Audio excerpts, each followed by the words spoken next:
ನಮ್ಮ ಕನ್ನಡ ಕಲರವ ಯೂಟ್ಯೂಬ್ ಚಾನೆಲ್ಗೆ ಸಬ್ಸ್ಕ್ರೈಬ್ ಮಾಡಿ ಮತ್ತು ನೋಟಿಫಿಕೇಷನ್ ಬೆಲ್ ಮೇಲೆ ಕ್ಲಿಕ್ ಮಾಡಿ. ನಾವು ಹೊಸದಾಗಿ ಹಾಕೋ ವಿಡಿಯೋಗಳನ್ನು ನೋಟಿಫಿಕೇಷನ್ ಮುಖಾಂತರ ಪಡೆಯಿರಿ. ನಮಸ್ಕಾರ ವೀಕ್ಷಕರೇ, ಪ್ರತಿಯೊಬ್ಬರಿಗೂ ಈ ತಿಂಗಳಲ್ಲಿ ನಮಗೆ ಹೊಸದಾಗಿ ಯಾವ ವಿಚಾರ ಬರುತ್ತೆ, ಯಾವ ಕಡೆಯಿಂದ ಶುಭ ಸುದ್ದಿ ಬರುತ್ತೆ, ಹಾಗೆ ಈ ತಿಂಗಳಲ್ಲಿ ನಮಗೆ ಯಾವ ಫಲ ಇದೆ ಅಂತ ತಿಳ್ಕೊಳ್ಳೋದಕ್ಕೆ ಬಹಳಷ್ಟು ಕುತೂಹಲದಿಂದ ಕಾಯ್ತಾ ಇರ್ತಾರೆ. ಅದೇ ರೀತಿ ನಾವು ಈಗ ಏಪ್ರಿಲ್ ತಿಂಗಳಿನ ಬಗ್ಗೆ ತಿಳ್ಕೊಳ್ಳೋಣ. ಏಪ್ರಿಲ್ ತಿಂಗಳಿನಲ್ಲಿ ಮೇಷರಾಶಿಯವರಿಗೆ ಯಾವ ರೀತಿ ಫಲಾಫಲ ಇದೆ ಅಂತ ಈ ವಿಡಿಯೋದಲ್ಲಿ ತಿಳ್ಕೊಳ್ಳೋಣ. ಅದಕ್ಕೂ ಮುನ್ನ ನೀವು ನಮ್ಮ ಚಾನಲನ್ನು ಸಬ್ಸ್ಕ್ರೈಬ್ ಮಾಡಿಲ್ಲ ಅಂತ ಅಂದರೆ ಮೊದಲು ನಮ್ಮ ಚಾನಲನ್ನು ಸಬ್ಸ್ಕ್ರೈಬ್ ಮಾಡಿ. ಮೇಷರಾಶಿಯವರಿಗೆ ಏಪ್ರಿಲ್ ತಿಂಗಳು ಬಹಳಷ್ಟು ಒಳ್ಳೆಯ ವಿಚಾರಗಳನ್ನು ತಂದಿದೆ. ಈ ತಿಂಗಳು ಬಹಳಷ್ಟು ಸಿಹಿ ಸುದ್ದಿಗಳೇ ಇವರ ಪಾಲಿಗಿದೆ ಅಂತಲೇ ಹೇಳ್ಬೋದು. ಯಾಕೆ ಅಂತಂದರೆ ಪ್ರತಿಯೊಂದು ವಿಚಾರದಲ್ಲೂ ಇವರಿಗೆ ಒಳಿತು ಅನ್ನೋದು ಅವರ ಜೊತೆ ಇರುತ್ತೆ. ಹಾಗೆ ಲಕ್ಷ್ಮಿಯ ಕೃಪಾ ಕಟಾಕ್ಷ ಇವರ ಮೇಲೆ ಇದೆ. ಈ ತಿಂಗಳು ನಿಮಗೆ ಕೆಲವು ದಿನಗಳನ್ನ ಹೇಳ್ತೀನಿ. ಆ ದಿನಗಳಂದು ಹೊಸ ಕೆಲಸವನ್ನ ಶುರು ಮಾಡಬೇಕು ಅಂದ್ಕೊಂಡಿದ್ರೆ ಈ ದಿನ ಮಾಡಿದ್ರೆ ನಿಮಗೆ ನೀವು ಮಾಡ್ತಕ್ಕಂಥ ಕೆಲಸದಲ್ಲಿ ಬಹಳಷ್ಟು ಅಭಿವೃದ್ಧಿ ಹೊಂದುತ್ತೆ ಮತ್ತೆ ಸಕ್ಸಸ್ ಅನ್ನೋದು ನಿಮ್ಮ ಜೊತೆನೇ ಇರುತ್ತೆ. ಏಪ್ರಿಲ್ 2ರಂದು ಮೇಷರಾಶಿಯವರಿಗೆ ಬಹಳಷ್ಟು ಒಳ್ಳೆಯ ದಿನ ಅಂತಾನೆ ಹೇಳ್ಬೋದು.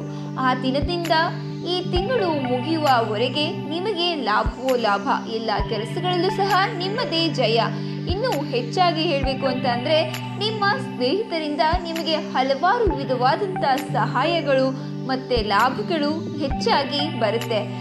ಮತ್ತು ಸ್ತ್ರೀ ಗೆಳತಿಯರು ಇದ್ದರೆ ಅವರಿಂದ ನಿಮಗೆ ಬಹಳಷ್ಟು ಲಾಭ ಆಗುತ್ತೆ. ಅವರು ಹುಡ್ಕೊಡ್ತಕ್ಕಂಥ ಕಾಂಟ್ಯಾಕ್ಟ್ಗಳಿಂದ ಇರ್ಬೋದು ಅಥವಾ ಅವರಿಂದ ಯಾವುದೋ ಒಂದು ರೀತಿಯಿಂದ ನೀವು ಮಾಡ್ತಕ್ಕಂಥ ಕೆಲಸದಲ್ಲಿ ಬಹಳಷ್ಟು ಲಾಭ ನಿಮಗೆ ದೊರಕುತ್ತೆ.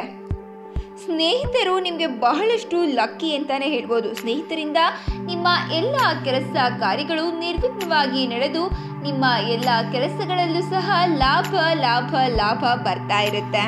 ಹಾಗೆ ಏಪ್ರಿಲ್ 9ನೇ ತಾರೀಕಿಂದ ನಿಮಗೆ ರಾಜಯೋಗ ಇರುವುದರಿಂದ ನೀವು ಬಹಳಷ್ಟು ಐಶ್ವರ್ಯ ಮತ್ತು ಆರೋಗ್ಯವನ್ನು ಹೊಂದ್ತೀರಾ. ಈ ತಿಂಗಳು ಬಹಳಷ್ಟು ನೆಮ್ಮದಿಯಿಂದ ಆರಾಮವಾಗಿ ಇರ್ತೀರಾ. ನೀವು ಮಾಡ್ತಕ್ಕಂಥ ಎಲ್ಲ ಕೆಲಸಗಳಲ್ಲೂ ಸಹ ಈ ತಿಂಗಳು ಬರಿಯ ಲಾಭವನ್ನೇ ನೋಡ್ತೀರಾ. ಯಾವುದೇ ಒಂದು ಕೆಲಸದಲ್ಲೂ ಹಿಮ್ಮೆಟ್ಟಿ ನಿಲ್ಲೋದಿಲ್ಲ. ಪ್ರತಿಯೊಂದರಲ್ಲೂ ಸಹ ಸಕ್ಸಸ್ ನಿಮ್ಮ ಜೊತೆಗಿರುತ್ತೆ. ಹಾಗೆ ಐಷಾರಾಮಿ ಜೀವನವನ್ನು ನೀವು ಜೀವಿಸ್ತೀರಾ. ಇದಿಷ್ಟು ಏಪ್ರಿಲ್ ತಿಂಗಳಲ್ಲಿ ಮೇಷರಾಶಿಯವರಿಗೆ ಇರ್ತಕ್ಕಂಥ ರಾಶಿ ಭವಿಷ್ಯ.